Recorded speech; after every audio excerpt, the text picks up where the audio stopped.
White Zone Ground Zero.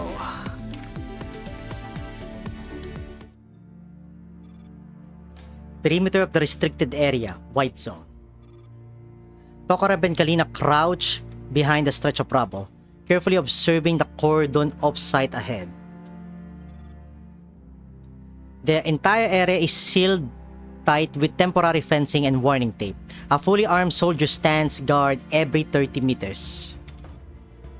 Several military vehicles are parked along the perimeter. Soldiers gather in small groups, chatting occasionally, but none of them venture deeper into the site itself. The security deployment is surprisingly lax. They seem focused solely on keeping civilians out and show little concern for what's inside. That's rather strange. By all rights, an incident of this magnitude should have professional investigators swarming the scene. Maybe they have already finished investigating? Or perhaps they never intended to investigate at all? Tokarev's electronic eye sweeps rapidly across the restricted zone, mapping the guard positions and patrol routes. There is a section of fencing on the west side near a construction site. The view is blocked by building materials. There are 2 soldiers on the east side, but they rotate off their post every 15 minutes. We can use that gap to slide in. Kalina nods, but Tokarev notices her pallor and trembling hands. Miss Kalina, your condition. I'm fine. We don't have much time. This is a battlefield, Miss Kalina. Please follow my instructions. Keep your steps light and stay low. If there is danger, get down immediately.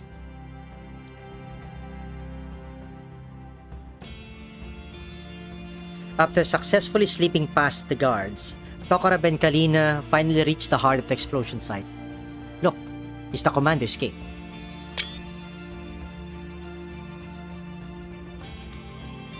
The sight before them leaves them stunned. The area is nothing but ruins. Buildings that once gleamed in the white zone are now reduced to twisted rubble and debris. The ground is torn open by a massive crater. Surrounding structures have either collapsed or been scorched black by fire. At the center of the blast zone lies the grotesquely twisted wreckage of a military tank. The turret has been blown clear off, and the armor plating ripped apart. Black scorch marks spread outward from within. This couldn't have been caused by an ordinary explosion. The scale is far too large. It could have been an ammunition detonation. But even then, the level of destruction exceeds standard parameters. Kalina takes a deep breath to herself. Tokarev notices her unsteady steps as she clenches her teeth and forces herself toward the wrecked tank. Let's split up. I'll check the surrounding area. You examine the inside of the tank. Contact me immediately if you find anything. Miss Kalina, the site could still be dangerous. Kalina shakes her head, her gaze firm. There's no time. Don't worry about me. I know how to protect myself. Tokarev hesitates, then finally nods. Tokarev approaches the tank wreckage cautiously while analyzing the structural damage. The armor has been torn apart by an immense force from the inside, but signs suggest that it was more than a simple explosion. Some fractures show clear signs of being cut by high-energy weapons, as if 2 different forms of destruction are layered together. She climbs into the tank's interior. The cramped space is completely devastated. Near the driver's seat,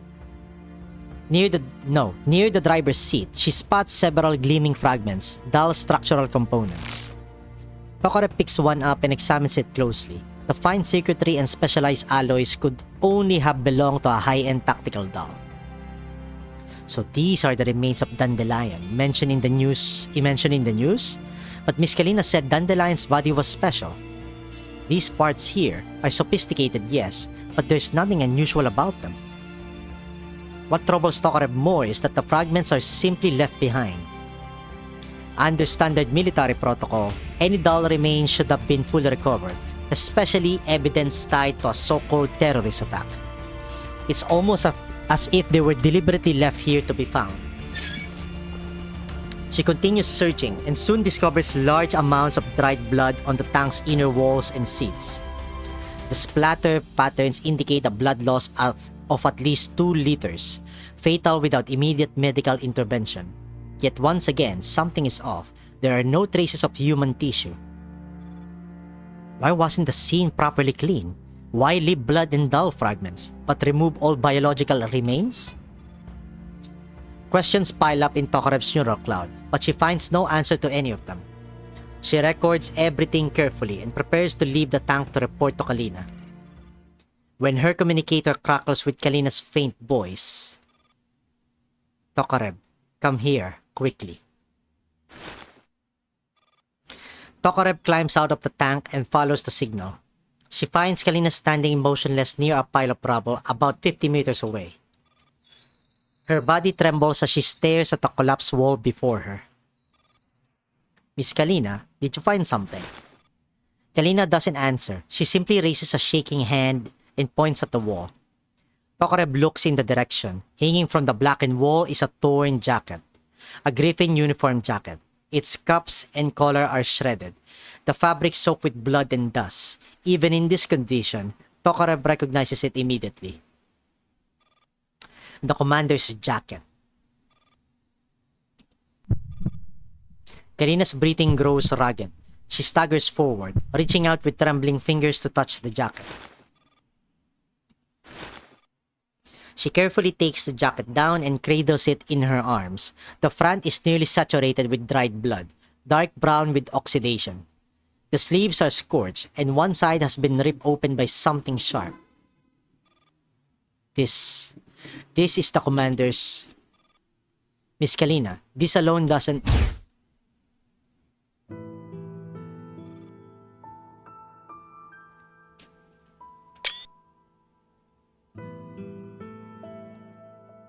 Kalina suddenly collapses to her knees, clutching the jacket tightly as her body shakes violently. Silent tears stream down her face. A broken sob escapes her throat. No, Commander. You promised you'd come back. Tokarev crouches beside her, wanting to comfort her, but words fail her. Any attempt at consolation from a doll would feel hollow. All she can do is stay close, watching as the strong, cheerful girl finally breaks under the weight of despair. We went through so much together. So much. Why? Why did it have to be this time? You promised you'd never play such stupid pranks on me again. Why? Why leave this behind?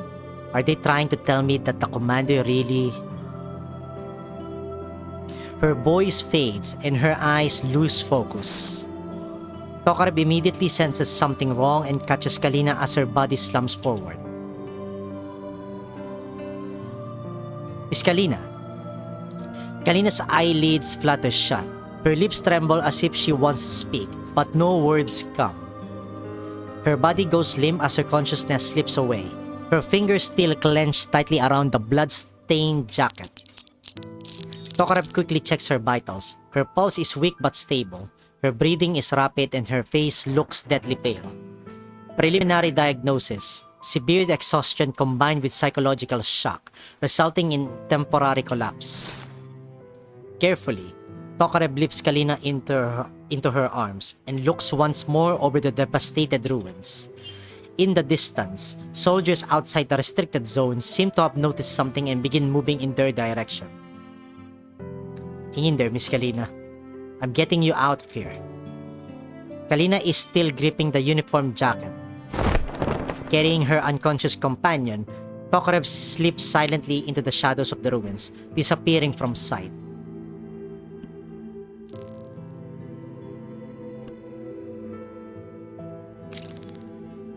Tokarev's Memory 3.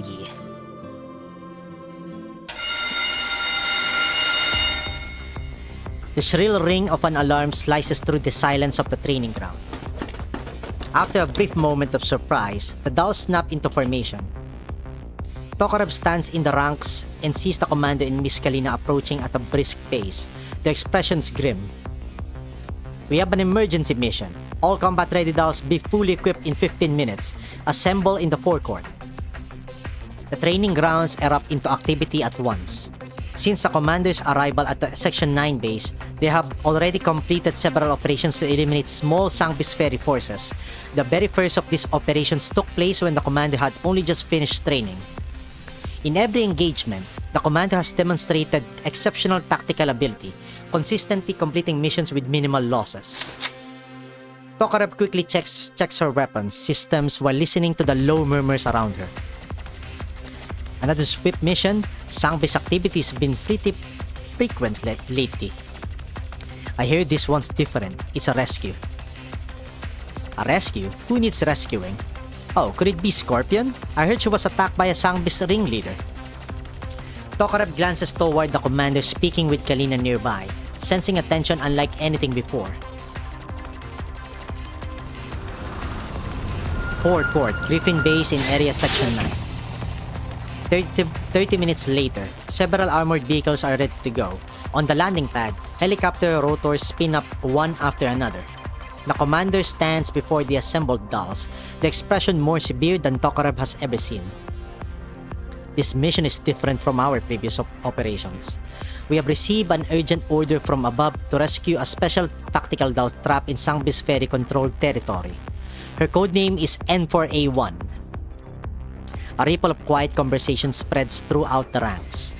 Tokarev looks around, puzzled. The designation sounds important, yet unfamiliar. This doll carries extremely critical intelligence and must be extracted safely. Sangbis Ferry has already deployed elite units to hunt her down. We must reach her before they do. Kalina steps forward beside the commander and displays a tactical map. According to Intel, Emperor A1 was last seen in Zone T6 of Area Section 9. She's managed to lie low for now, but Sangbis Ferry's encirclement is closing in. We need to locate her before the ringleader does and extract her safely. This mission carries a high level of risk. Enemy firepower will be heavy. If anyone wishes to withdraw, speak up now. No one will blame you. Tokarev scans the formation. Not a single doll steps back or raises a hand. Unlike before, they now understand that the commander's offer of refusal is genuine, but they choose to follow them into battle anyway. The dolls of Area Section 9 are no longer mere tools that execute orders. They have their own will, their own resolve. The commander meets each of their gazes, then nods. Thank you for your trust. Move out! Zone T6, Area Section 9. Torrential rain pours down, turning the roads into thick mud and making movement extremely difficult. The armored convoy halts roughly 5 kilometers from the objective. The dolls disperse and take concealed positions. Rain drums against Tokarev's armor as she lies prone on the elevated ground, observing a Sangbis Ferry outpost through her scope. Sangbis Ferry Patrol, 2 o'clock, 5 infantry units, 1 hunter type. Ooh. Confirm. Hunter type lock on. The commander's calm and steady voice comes through the comms. Squad Tokarev, prepare for a feint attack. Springfield, hold fire until my signal. G43 and M1895 stand by to support. Roger.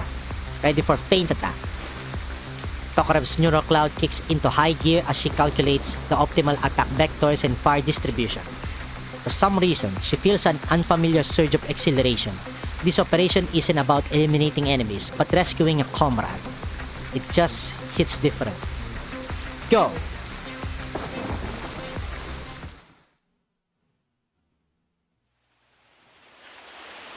When the fighting ends, Tokarev drags her damaged leg armor to the extraction point and sees a stranger standing beside the commander. A tactical doll with green highlights in her hair, calm yet alert, gripping an assault rifle with both hands. Mission complete. All units, prepare to withdraw. Tokarev, you are injured. Tokarev shakes her head, unable to tear her gaze away from the unfamiliar doll. She feels a strange sense of familiarity, even though she is certain she has never seen her before. The commander gestures toward the newcomer. This is M for A1. Starting today, she will be joining us at Section 09. M for A1 nods to the group, though her expression remains guarded. My general designation is M for A1. Please address me by that name. I am a Gryffindor assigned to the AR Special Operations Team. Due to certain circumstances, I am currently being pursued by Sangbis Ferry. Thank you all for your rescue. Her voice is quiet. Tokarev notices numerous signs of battle damage on her, clear evidence of a long period spent on the run. Kalina claps her hands happily. That's wonderful. The mission was a great success. When we get back, I'll prepare a special meal to celebrate. You all performed excellently on this operation. Standing there, Tokarev suddenly understands the source of the strange feeling that she'd been experiencing, the idea of fighting for someone else. Not for orders, not for programming, but to protect someone. It's a completely new experience, something she has never felt before. It fills her with joy. GSH-18 and the other dolls crowd around M4A1, greeting her warmly. Tokarev watches the scene, a quiet sense of fulfillment welling up inside her. Good night, X-Ray. And yet, as Tokarev watches M4A1 standing beside the commander, a sharp pain suddenly pierces her neural cloud. Move, Tokarev. The electric sting surges again. Her vision flickers and breaks apart. She struggles to grasp the illogical fragments of memory, but darkness floods in like a rising tide, swallowing everything whole.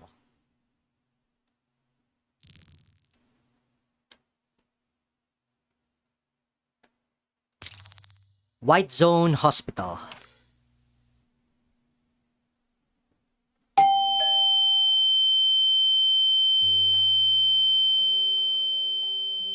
The shrill call of a number yanks Tokarev back to reality. She jolts, suddenly realizing she is standing in the middle of the hospital reception hall, pushing Kalina in a wheelchair. People are milling constantly through the hospital. The lighting is harsh and white, and the air reeks of disinfectant. The electronic display flashes the number 98, Kalina's number. Miss Kalina, it's our turn. Kalina doesn't respond. She sits quietly in the wheelchair, both hands clenched around the blood-stained Griffin uniform jacket, her gaze hollow, as if she hears nothing at all. Tokarev lets out a soft sigh and pushes the wheelchair toward the examination room. Inside, a middle-aged doctor is reviewing data on a screen. She looks up at Kalina being wheeled in, then at Tokarev standing beside her with a slight frown. You are a doll? Yes. My mistress collapsed suddenly due to emotional distress. Please examine her. The doctor steps forward, checks Kalina's pupils with a pen light, then measures her blood pressure and pulse. She's just experiencing a mild shock. Her vital signs are stable. Looks like extreme fatigue combined with some kind of psychological blow. She was recently discharged, wasn't she? Still physically weak? Yes, she was discharged only a few days ago and has been engaging in high-intensity activity ever since. The doctor shakes her head and writes out a prescription. It's nothing serious, she just needs proper rest and nutrition. These are mild sedatives and nutritional supplements, take them as directed. Most importantly, she needs rest. No strenuous activity for at least 24 hours. Tokarev accepts the prescription and nods. Understood. Thank you, doctor. The doctor hesitates, then adds quietly. Things have been unusual lately. You dolls should avoid moving around the white zone too much. A lot of people are not very friendly toward your kind. Thank you for the warning. We'll be careful.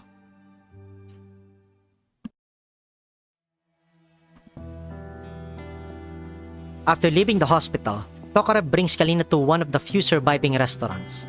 It's one of the rare places still operating in the White Zone. A handful of customers can be seen sitting inside through the glass windows. Kalina has regained consciousness. Though she still looks feeble, she glances down at the menu and suddenly clicks her tongue. These prices are outrageous. This is daylight robbery. Seeing Kalina complain like this, Tokarev finally relaxes a little. At least her mental state is recovering. Well, I'm here on official business anyway. The expense can be reimbursed. In that case, give me the most expensive steaks at lunch. If we're spending money, we might as well make it worthwhile. Tokarev nods to the server. The food arrives quickly. Despite grumbling about the prices, Kalina devours the meal with gusto.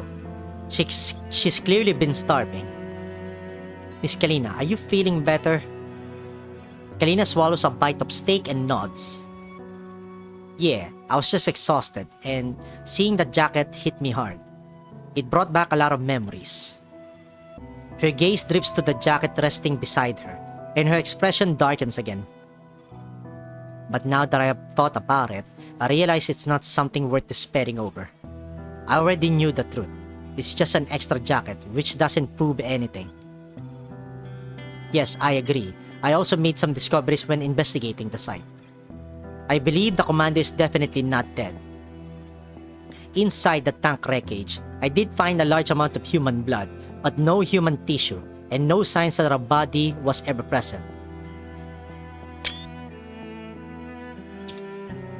If the commander had truly died in the explosion, there would have been far more evidence left behind. What's even more suspicious is that the site was barely investigated at all. Even the doll fragments were not recovered. Kalina sets down her cutleries and listens to Tokarev intently. I think the blood may indeed belong to the commander. My guess is that the commander was severely injured in the explosion, but did not die. Based on the scene, I suspect someone removed the commander from the site and deliberately staged the illusion of their death. But why would they do that? Who would do such a thing? I cannot be sure of the motive or the people involved. But if we assume the commander is alive and injured, Kalina's eyes widen and she picks up Tokarev's thought immediately. They'd need treatment, medical supplies. Hospitals, we need to look into hospitals. Tokarev nods.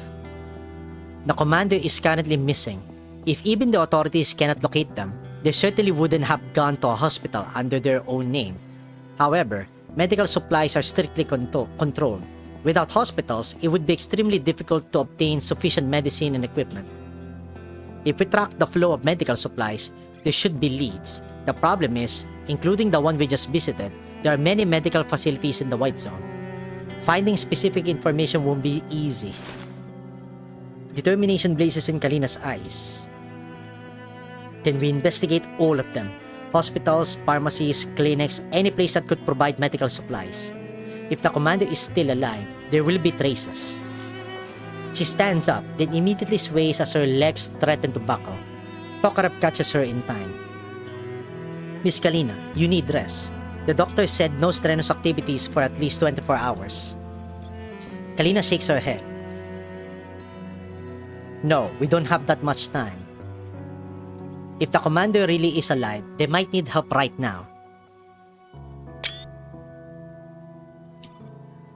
We have to act quickly. At least finish lunch first. We also need to formulate a proper plan.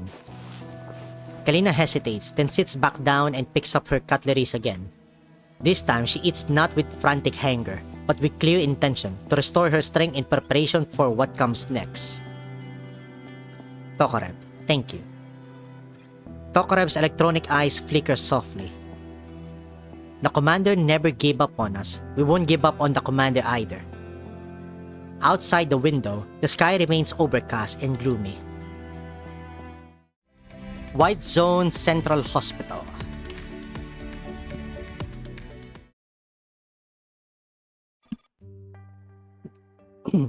The night sky is pitch black, yet the busy hospital remains brightly lit.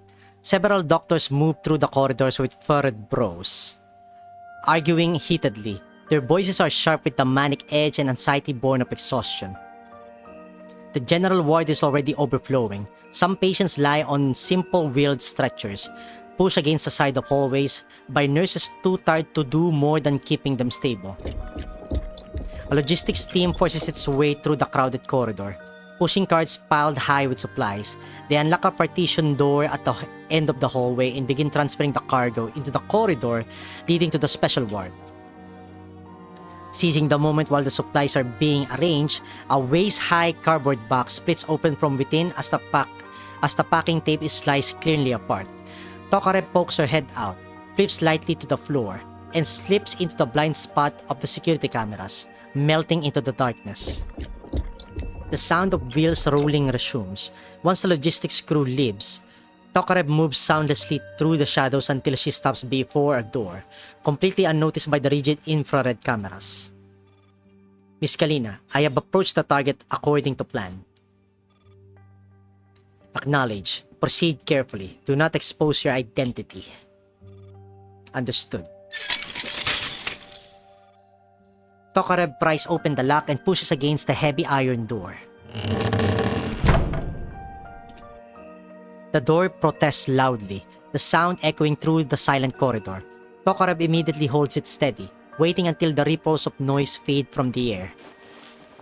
She squeezes her slender frame through the gap, entered the supply management office, and closes the door as quietly as possible. Only then does she lean against the cold metal, steadying the emotional fluctuations brought on by tension. So much excitement on just the first infiltration. Ugh. For a supply management warehouse, this room is ridiculously small. Murmuring to herself, Tokarev quickly realizes that nearly all the supplies are stacked into the four corners, leaving an empty central space. From the doorway, the entire room is visible at a glance. The most notable object in this cramped space is the information terminal on the desk for logging all incoming and outgoing supplies. Cracking this system is trivial for a doll. Tokarev is connected to the hospital's electronic network within seconds. Miss Kalina, I have successfully hacked the main system. Initial review shows a large volume of records. These should be clues we need. Prioritize reviewing pharmaceutical inventory first. Everything else can wait. Given the commander's injuries, tracking medication movement is more likely to give us a lead. Understood. As she goes through medication records line by line, Tokarev suddenly becomes aware of how unusual the room's layout is. The screen she's using faces the door, while the chair backs toward it, clearly a deliberate design meant to allow others to observe the operator's every move. In her current situation, this means that if anyone opens the door, the intentionally cleared central area leaves her completely exposed with nowhere to hide. To minimize risk of exposure, Tokarev accelerates her work. Soon, one incident catches her attention. Medical supply transport theft, priority. Low? Tokarev stares in disbelief. Wow, medical supplies should be extremely tight at the moment. Losing an entire transport vehicle should be a serious incident, shouldn't it? Why is the priority set to so low? You're right. But the reason isn't hard to guess. Once the war broke out, frontline hospitals everywhere face severe manpower shortages. Treating the wounded already overwhelms them. Even if a theft is discovered, it's difficult to pursue the culprit immediately. And this priority is likely internal scheduling. Recovery efforts were probably handed over to the police. Say, what exactly was stolen? Let me check. Tranexamic acid injections, vancomycin, and group O Rh negative packed red cell suspension. The exact quantities are not listed, but it must have been a large amount. These are mainly used for massive hemorrhaging and post-burn infection prevention. Is anyone in there? Oh no. Knock, knock, knock. Just as Tokarev transmits the information, knocking echoes from the door and human voices outside. She scans the room desperately, but there's nowhere to hide. Even the medicine cabinets are transparent.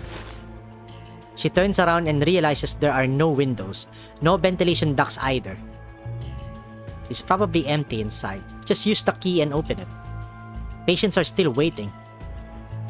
There are 2 people outside. No, maybe more. Can she run? Where would she even go? There's no exit, no cover, nowhere to escape. Could she knock them unconscious? Even if she did, what then? 2 missing staff members would cause a commotion in an already strained hospital. That would inevitably trigger an investigation, one that could lead to her neural cloud being wiped, and Miss Kalina being implicated as well. Fine, give me the key. Metal scrapes inside the lock. The key is turning. Tokarev's neural cloud kicks into high gear, simulating different possibilities. At last, it reaches the worst case scenario and the contingency. Miss Kalina, Code Red. Transmitting the data now. Leave the hospital stat. I'll handle things here. And then... Her fist clenched, she hesitates. But the lock turns relentlessly. After some clumsy probing, whoever is outside has figured out how to work the lock. The internal mechanism is about to give. Tokarev is running out of time. Then, I will reset my neural cloud and become an autonomous doll assigned to supply management. That way, I'll pass subsequent neural cloud inspections without implicating you, or the commander. After saying it aloud, Tokarev feels oddly relieved. It's the best option available. But the comm channel is silent. No response comes from Kalina. Her eyes widen. Miss Kalina! The lock finally gives. The heavy iron door cracks open, light spilling in like a bone-chilling blade. Tokarev steels herself, poised to activate the reset code.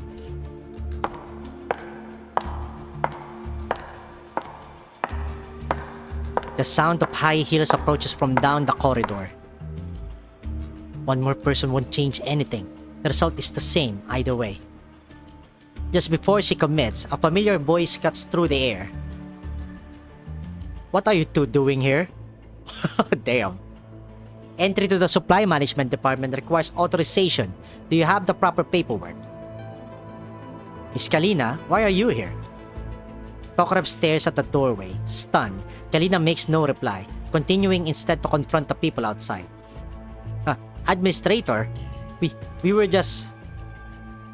You must be the newly assigned residents. Don't you know this department has suffered repeated thefts recently? Forcing entry at this hour, I cannot help but question your conduct. Tokarev is gobsmacked. Miss Kalina is impersonating a hospital administrator? But on second thought, her suit, her bedding, it really does fit, especially for someone overseeing logistics. Ma'am, the patient in the ward won't last much longer. He's in agony. We just wanted to let him go with dignity. You can accuse us of procedural violations, but you cannot accuse us of theft. Hey, stop talking. You want to lose your job? Get your hands off me. I didn't do anything wrong. Ma'am, since you're here, I formally request anesthetics. I'll complete the paperwork afterward. The situation outside grows messy. One of the resident doctors starts arguing stubbornly. This does not bode well for them. If it escalates further and draws a third party, both of them risk identity verification. Then all their effort will have been for naught. Miss Kalina, maybe we should just give them the medicine? If this drags on, we'll lose control of the situation. Kalina doesn't answer. After a brief silence, her clear voice rings out. I see, I understand. However, goodwill must be practiced intelligently. Forcing open supply management store is not the way to go. Wait there. Wait here. I'll personally handle the inventory registration. You can complete the paperwork afterward. Oh, sure. Thank you, ma'am. Kalina pushes the door open just enough to block the view inside, shielding Tokarev from sight. In the faint light, Tokarev sees her, and she grows alarmed again. Kalina's expression is composed, but her face is deathly pale, completely drained of color. No surprise, she's been pushing this exhausted body for far too long. She's barely holding on. Miss Kalina. Tokarev keeps her voice low. Kalina doesn't reply. She simply nods once, meeting Tokarev's gaze with quieter soul. Metal scrapes as the heavy iron door closes. The sound is harsh and grating, like a tritone straight from hell, unsettling to the core. Kalina eases the door shut carefully until the latch clicks into place. Phew. Only then does she let out a long exhale. Her once upright posture sags visibly. She turns toward Tokarev, nods weakly, and forces a thin smile before stepping forward.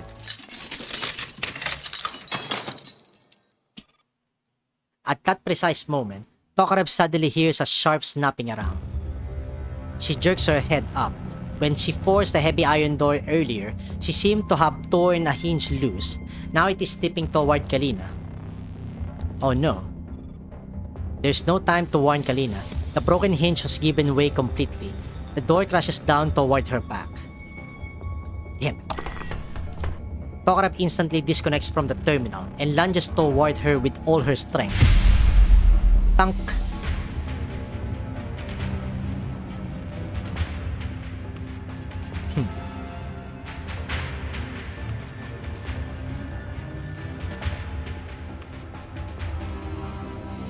Huh?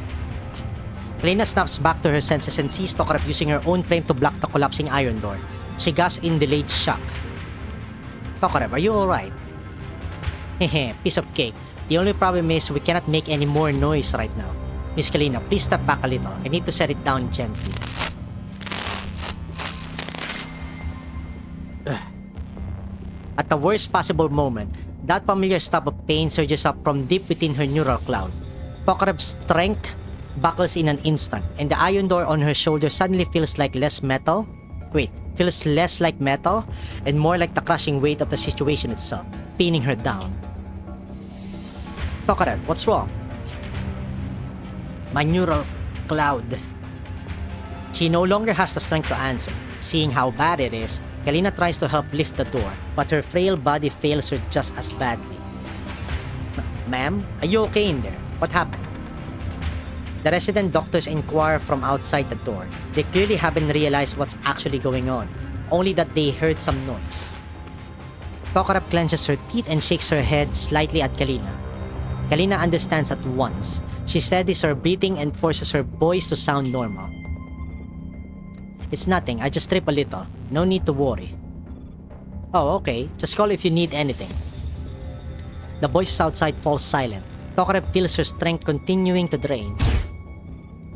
The pain in her neural cloud drives her down onto one knee, leaving her to rely purely on her frame's structural integrity to bear the weight on her shoulder. Just as she's about to give out, the weight suddenly lightens. She turns her head and sees Kalina at her side, bracing the iron door together with her. Miss Kalina, please move away. Your body... Ugh. Even now, the pain in Tokarev's neural cloud refuses to ease. Now's not the time to worry about that. Hold on, we'll move it together. Ignoring her own condition, Kalina pours everything she has into it, easing Tokarev's burden considerably. On my count, 1, 2... Kalina, her face flushed red, and Tokarev slowly pushed the heavily tilted iron door upright. At last, they carefully leaned it against the wall. Finally. With the crushing weight gone, the pain in Tokarev's neural cloud gradually subsides as well. She doesn't have the time to figure out what just happened. Kalina's legs give out, and Tokarev quickly moves to support her, helping her sit down slowly on the floor. I'm sorry, Miss Kalina. I should have been able to handle it myself. Hehe. Even in complete exhaustion, Kalina still flashes her a warm, reassuring smile. We're partners, aren't we? When a partner's in danger, of course we help each other. Don't be such a stranger. After a short rest, Kalina recovers a little. Alright, let's get down to business. I did not have time to reply earlier, but the stolen medical supplies record you found perfectly matches a medical contingency plan. A plan the commander and I drafted back at the submarine base. The commander was injured in an explosion back then too. I personally treated them, so only the two of us know the details of that contingency plan. Tokarev, please hack into the system again and trace that medical supply track. Right, leave it to me. Tokarev nods. After double-checking Kalina's condition, she stands and returns to the terminal. She steadies her neural cloud and hacks back into the system. Despite her bravado, she knows full well that she's facing a massive data matrix. The battlefield hospital's data are vast beyond measure for a single doll. Even for her, it's overwhelming. As she searches again and again, her neural cloud begins to overheat. Several times, she struggles just to stay focused. GP, ER, labs, pharmacy, logistics, nothing. It's all useless data. In just 2 or 3 minutes, Tokarev scans systems from multiple departments, yet finds nothing. Another ripple runs through her neural cloud. Can I really help at all? Tokarev starts to wonder. She's standing here because of the commander. Miss Kalina said the commander came here. Over the past few days, Tokarev has kept asking herself why. After being reawakened, she had followed Kalina without hesitation to help her pursue the commander's trail. There are so many outstanding dolls around the commander. She's just one insignificant unit among them. She's barely even had time alone with the commander. She's felt inferior before. She's even given up on herself at times. So why does she keep going? Just then, the doctor's voices drift in from outside. She's been gone for a while. Is she still not back? It probably takes a while to rummage through the stockpile. Hey, did you see the news? A doll drove a tank into the white zone and caused a massive explosion. Don't know if the driver survived. Yeah, I saw it too. But with an explosion like that, there's no way anyone lived, right? How naive do you have to be to treat war like a joke? There's a limit to wishful thinking. In the darkness, Tokarev hears Kalina's breathing grows heavier. She cannot help sneaking a glance upward. The idle remarks from beyond the door sting Kalina just as deeply. Yes, so what if there are traces of the commander here? What does that really prove? Even if it was the commander who seized the medical supply truck, does that mean they are safe? Couldn't someone else have done it instead? What if this is all just a mistake? Just because Kalina didn't voice out the worst case scenario, does it really mean it won't come true? There's a limit to wishful thinking. Tokarev's neural cloud churns like a raging whirlpool. She doesn't dare think further. She's afraid of imagining the worst, and even more afraid of seeing Kalina collapse under it. No, she knows that's just an excuse. What she truly fears is being useless. If she cannot help, does she really have the right to stand here beside Miss Kalina? Her hands stop moving. Her neural cloud is overloaded. Her fingers tremble uncontrollably. Tokarev, are you alright? Miss Kalina, I'm fine.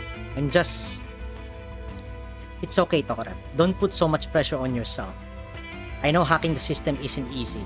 If every problem could be solved easily, there must be a careful crafted lie behind it all. That's why I believe we're on the right track, and I believe the commander is safe. Right. From the very beginning, the commander trusted us unconditionally. Now it's our turn to trust the commander. In the darkness, Tokarev seems to see a warm ray of light, Kalina's unwavering gaze, a gaze full of trust. Her words are just as warm, and Tokarev's trembling hands slowly steady. She remembers something from the past. To me, Area Section 9 isn't just a military outpost. I hope it can become, even temporarily, a place that's as safe as possible, a home. And in this home, every member, whether carbon-based or silicon-based, deserves respect.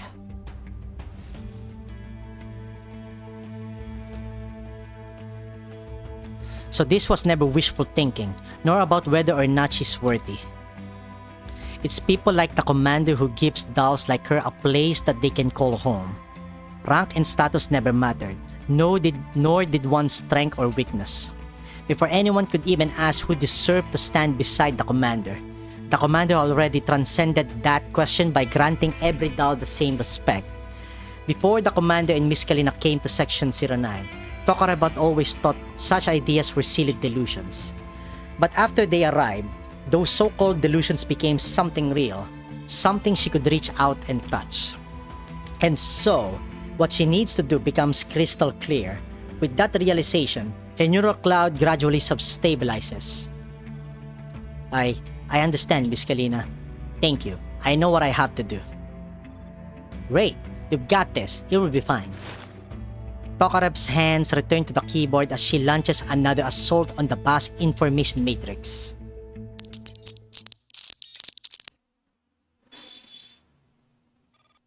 Huh? What's this? As she runs iteration after iteration, almost subconsciously, Tokarev suddenly notices something odd in a backup server. It's an incredibly faint data fluctuation, easy to miss even for a doll, but Tokarev catches it. Wait, this backup system, someone else has hacked this before? She looks up and meets Kalina's eyes. Clearly Kalina heard her murmur. A spark of light appears in those tired eyes. Tokarev doesn't hesitate and speeds up. The hacker was highly skilled and almost perfectly erased all traces, but Tokarev finds a discrepancy between the backup system and the main system. Miss Kalina, I found the medical supply truck. Do the vehicle records match? No, but I found the lead. On the night that truck was dispatched, another medical supply truck received a temporary assignment. I think someone hacked the hospital's task system and took advantage of the chaos.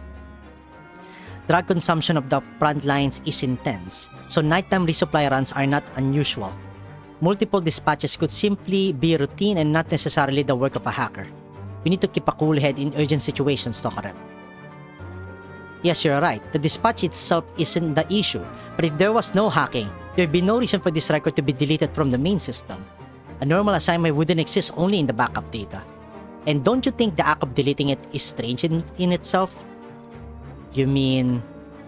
Yes, I think this is very closely connected to the commander. There's a glimmer in Tokarev's eyes. I found the final GPS location of that medical supply truck. It stopped at a parking lot in Frankfurt. I've sent you the coordinates. She disconnects from the terminal and wipes her traces. Taking anesthetics from the storeroom, she hands them to Kalina and helps her stand. You were right earlier. If it were someone else, I wouldn't dare getting my hopes up. But if it's the commander, then nothing is impossible. Miss Kalina, the commander is definitely alive and waiting for us somewhere. In the darkness, she sees a look of immense relief spread across Kalina's face.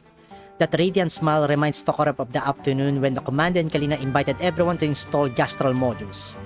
She remembers only the sunlight and the weather of that day. Warm like Kalina's smile, calm like the commander's eyes.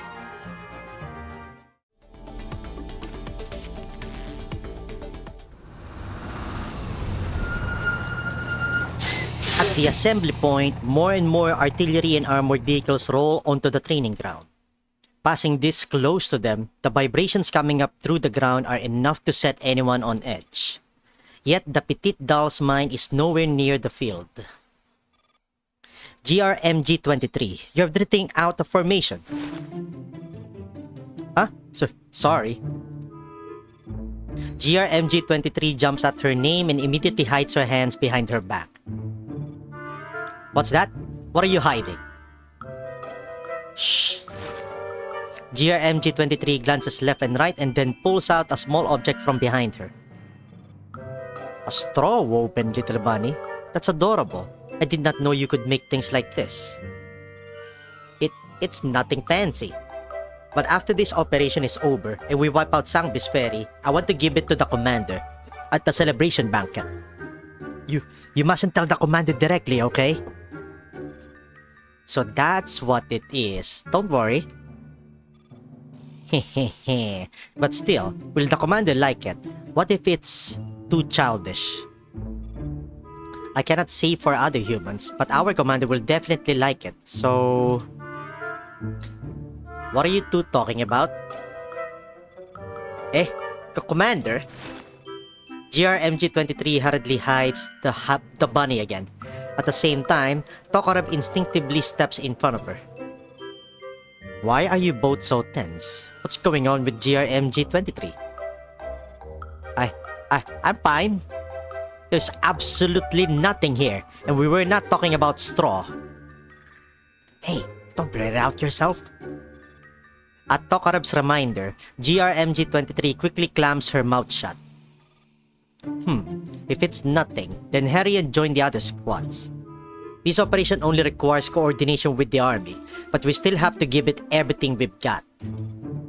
Stay sharp and let the military see what we can do. Yes, Commander. Understood. Tokarev and GRMG-23 snap to attention and salute. Once the commander nods and leaves, the two exchange a look and burst out laughing. We've got to do well this time and live up to the commander's expectations. As for the gift, we'll talk about it after the operation. Come on, let's go. Right.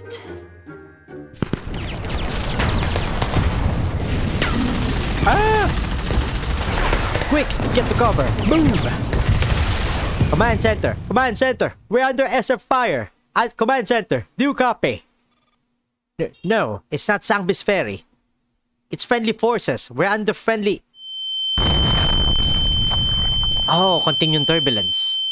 Tokarev closes her eyes. Her ears are ringing.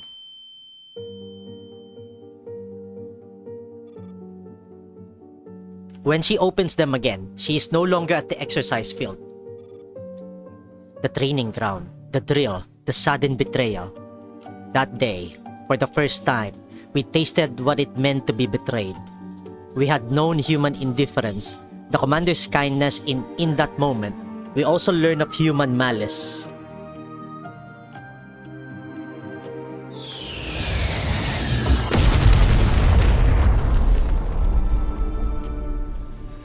Retreat! Retreat! Incoming missile!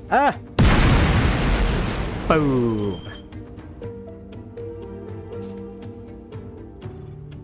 Tokarev's voice echoes across the expansive battlefield. MP-443, C-14, where are you? Through the comms, Lee Enfield's voice is shredded by artillery fire and the shriek of the wind. It's too late. Tokarev, fall back immediately to the 17 defensive line. They're already here. No, I still have teammates.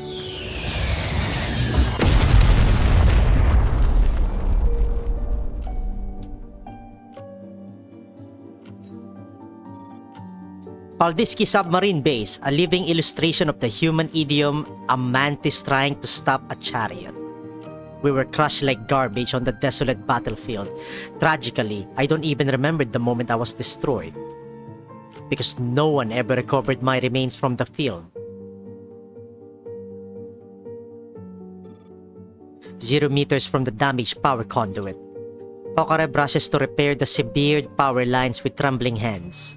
The footsteps of the enemy behind her draw close. It seems they're just one corner away from coming up behind her. PPK, I'm almost done. How much longer? 37 seconds. Work faster. I'm going as fast as I can. PPK, why does your voice sound so weird? Is that a confusing kind of weird or a sexy kind of weird? Okay, seriously, are you guys alright?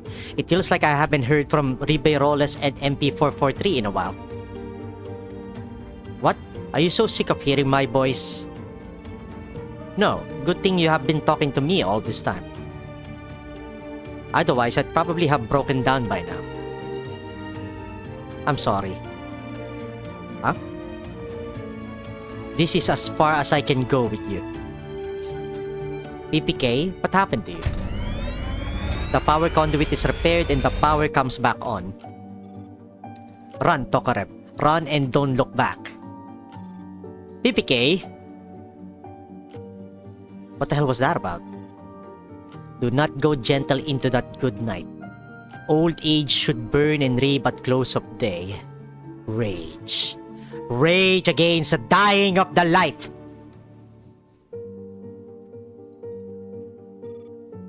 That was the place we called home. Brief days filled with warmth, all swallowed by flames and shell fire on that day. Together, we watched our home turn to ash. Squad, Tokarev! Squad, Tokarev! The second defensive line has been breached by the military. Fall back immediately to the third line. Squad, Tokarev, come in! Squad, Tokarev! Tokarev opens her eyes to find a massive slab of broken concrete pinning her down. As her senses return, the fierce heat from the bombardment washes over her, tormenting her whole body. She cannot move at all. When she tries to push the slab away. Her frame does not even have the strength to lift what should have been a trivial weight.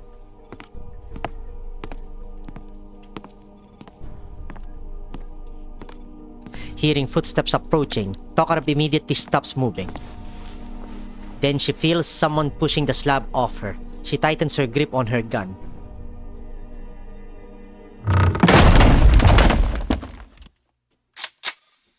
The instant the concrete is shoved aside, Tokarev braces her unsteady body and swings her gun toward the figure in front of her. But then that small figure throws herself into Tokarev's arms. Tokarev!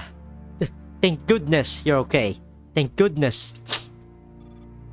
GR-MG-23.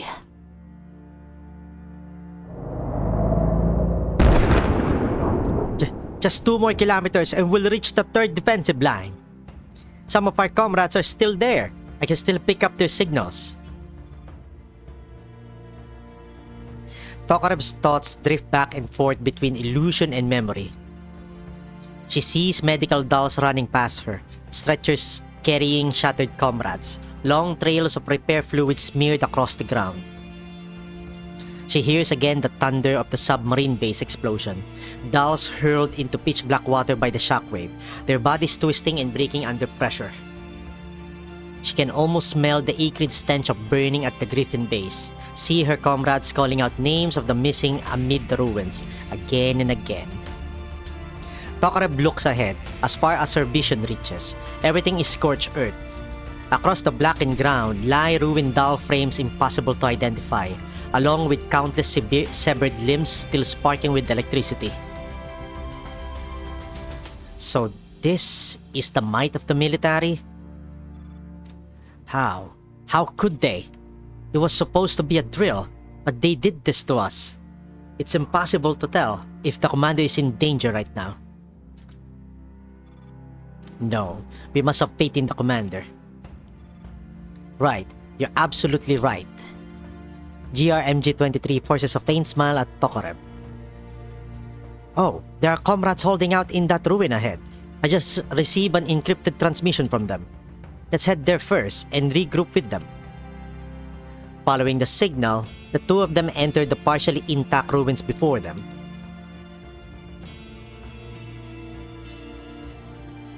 The sky outside is already smothered by dark clouds. Inside the ruins, the light is so dim it's hard to make anything out. GR-MG-23, are they really here? They should be, unless... Before GR-MG-23 can finish, a crisp metallic sound rings out beneath their feet. In this dark cramped space, they both know exactly what that sound means. The instant the bounding mine lifts up and detonates, Tokarev and GR-MG-23 throw themselves flat. Steel pellets sprayed by the explosion punch through the surrounding concrete, some striking the 2 dolls as well. There's no time to check for damage. Almost immediately after the blast, army infantry lying in ambush open fire on them. Damn it! Tokarev draws her weapon and pulls the trigger at the oncoming enemies.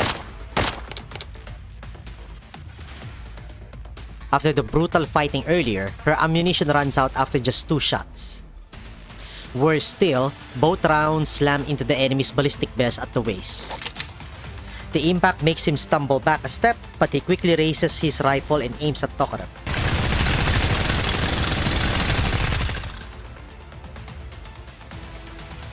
In the burst of gunfire, Tokarev, who had been about to rush in for close combat, sees the enemy collapse like a puppet with its strings cut. Off to the side, GR-MG-23 lies on her flank, smoke still curling from her gun barrel. GR-MG-23. There's no time for conversation. Gunfire erupts all around the ruins. Specialized anti-doll rounds chew through concrete, kicking up clouds of gray-white dust around Tokarev and GR-MG-23. The overwhelming firepower pushes even GR-MG-23's weapon to its limits. Even worse, both of them detect a massive heat source approaching outside the ruins. A military tank. We cannot keep this up for long. Tokarev, run! I'll hold them off. What? No, I'm staying. Don't be stubborn. You're out of ammo. If this keeps up, we'll both... The roar of the tank's cannon drowns everything out. The ruins are ripped apart by the blazing shell. The flash of the explosion robs Tokarev of her sight. Amid the chaotic cacophony, she only feels GRMG-23 dragging her forward. GRMG-23! Yeah. Live. Go. Protect the commander.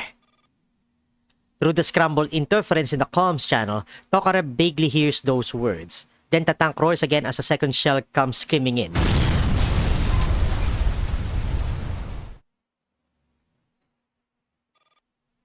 Tokarev.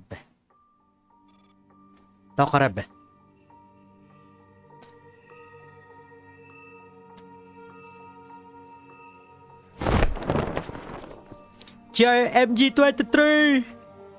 Tokarev bolts upright. The blurry figure in front of her is nothing like GRMG-23's petite frame. M4.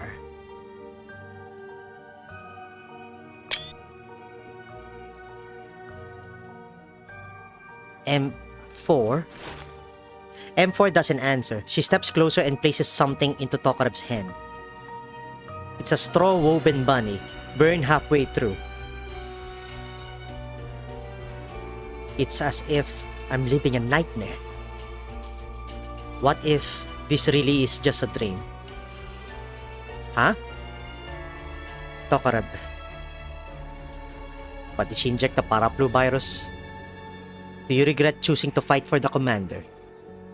Do you regret following the commander and enduring all this suffering? Have you ever resented the commander? How about no? White zone, Frankfurt. On a certain square in Frankfurt, white zone. Morning breaks under a dark, heavy sky.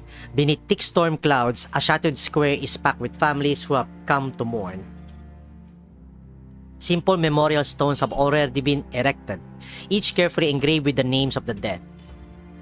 Several figures who look like military officers stand nearby, handing fallen soldiers dog tags and personal effects to sobbing relatives. One elderly man collapses on the spot after opening an unsent letter written by the deceased. Field nurses rush forward to give aid. Before long, an ambulance pulls up, steering the crowd into uneasy motion. Seeing that the time has come, a colonel steps onto the platform at the center of the square. After a brief sound check, he begins to read from his prepared speech.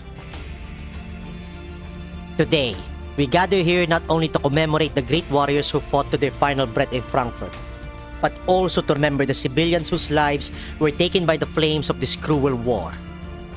And we remember as well the commander who fought until the very end in this battle. We honor their extraordinary spirit, their heroic sacrifice in defense of this city. Frankfurt will remember your deeds, and its people will sing your names until the day the flame behind you burns out. The colonel steps aside. Behind him, a column of fire rises.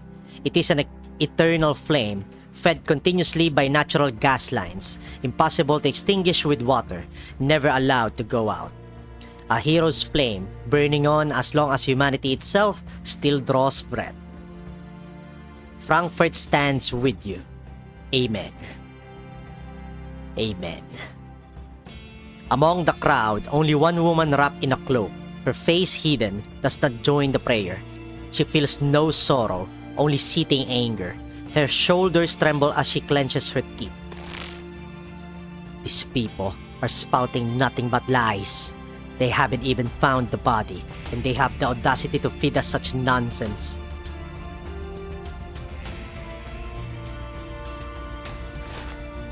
Sensing Kalina's emotions spiraling out of control, Tokarev quickly takes her hand. Realizing herself what's happening, Kalina closes her eyes and forces herself to calm down. Thank you, Tokarev.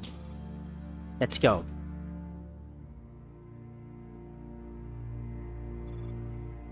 Kalina and Tokarev leave the square and head into a quiet, deserted alley. Waiting there are 3 former Gryffindors. Oh? Ooh. Phew, that was close. Sorry, I lost my composure. Well, Kalin just cares a lot about the commander. Even if you'd rush out and slap that guy, I would have praised you for it. Yeah, totally understandable. Thank you, all of you. Thank you for being willing to help me, and the commander. Kalin, you're being such a stranger. Didn't we already agree last night that we'd help you? I'm sure the commander is fine. Yes, definitely. It's a shame though. Even with my help this time, we could only get the 3 of you out in such a hurry. If only we had more people. It's alright. This is already enough. Once she has calmed down, Kalina discusses the next steps with the 4 dolls. Tokarev, you will handle reconnaissance and coordination. C14, your range is longer, so you'll provide long-distance support. 612 and CZ805 will handle assault and fire support. Understood. Now, let's head toward the target. According to the map, it's at hour 12 o'clock. Oh? Following the signal Tokarev had obtained earlier, they arrive at the boundary between Frankfurt's white zone and green zone. It's an abandoned parking lot, the exact point where the GPS signal abruptly stopped. Is this the place? It doesn't look like anything special. Could this really be a lead on the commander? On the surface, maybe not, but this location is the farthest point from all medical facilities in the district. In wartime, all medical vehicles are centrally managed. No facility has permanent control over specific vehicles. So no matter which facility a stolen vehicle originally belonged to, this spot is the farthest possible distance. That means this location was deliberately chosen. Miss Kalina, what is it? Why do you look so good? When you put it that way, it really does sound like something the commander would do. Look over there. Kalina and the others turn toward where 612 is pointing. At 10 o'clock, several police cars with flashing red and blue lights surround the parking space already cordoned off with tape. From Kalina's vantage point, she cannot glean much from the situation, just the busy backs of a few police officers. C14, what do you see from your side? Looking from above, I do see a medical vehicle surrounded over there, but I cannot tell if it's the one we are looking for. Are the police really that sharp? Everyone, stay where you are and keep your distance from the scene. CZ805 and C14 remain in place on long-range standby, ready to maneuver at any time. Tokarev, go check it out. 612, give her cover and stay hidden. Damn, Kalina is like second commander here.